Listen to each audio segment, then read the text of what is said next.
Dus nek ngene iki lak ya lemu apik. Wis gede. Nah.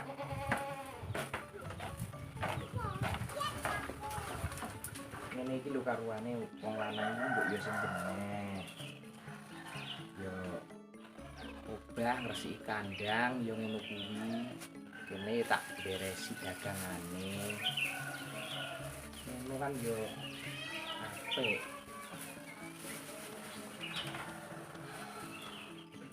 Makane ya ora umum. Ijo-ijo godhonge warung. Godhong warung ing pinggire. Golek bojo ora usah ayu aku.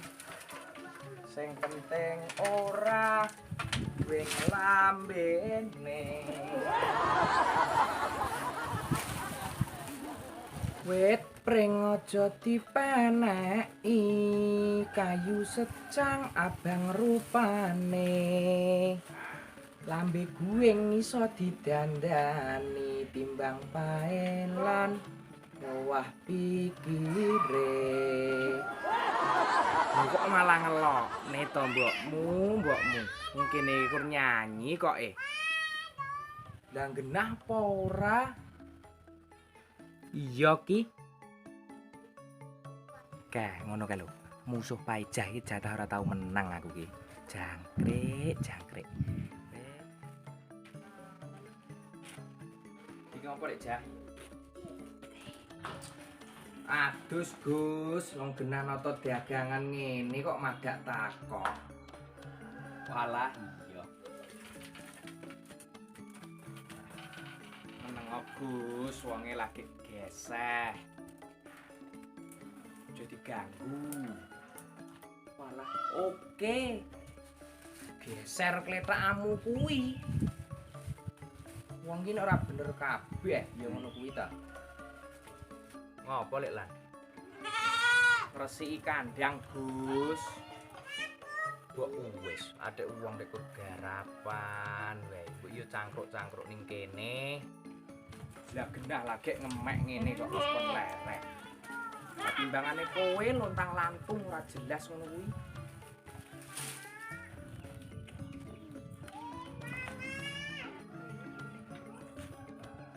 Nyapa rene? Nyilih duwite lek. Lho, lak tenan to. Arep nggo apa? Nggo ngeslot. Iya dong, rungkat kok Wong slot nggo penggawean to, Gus. Ora lho nek sugih teko slot. Slot bongko iya. Ora Lek. Wis to. Ndang to Siliono. Mulane to nek enek sanepan kuwi dimaknai, dingerteni, ora kur mlebu kuping kiwa mlebu kuping tengen.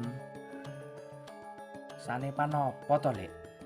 Nek jare Simbah, wong urip kuwi kur mampir ngombe.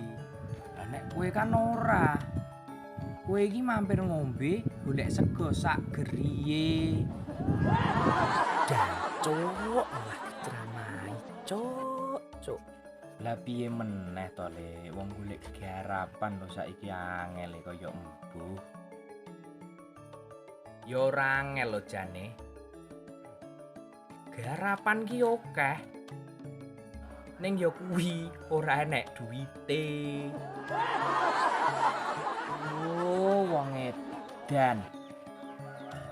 Kene ngomong tenan ngono malah guyon ae rumangsaku.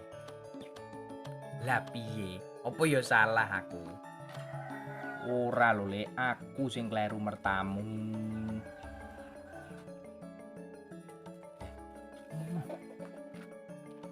Gus, gelem duit ora? Gelem, Lek. Apa garapane?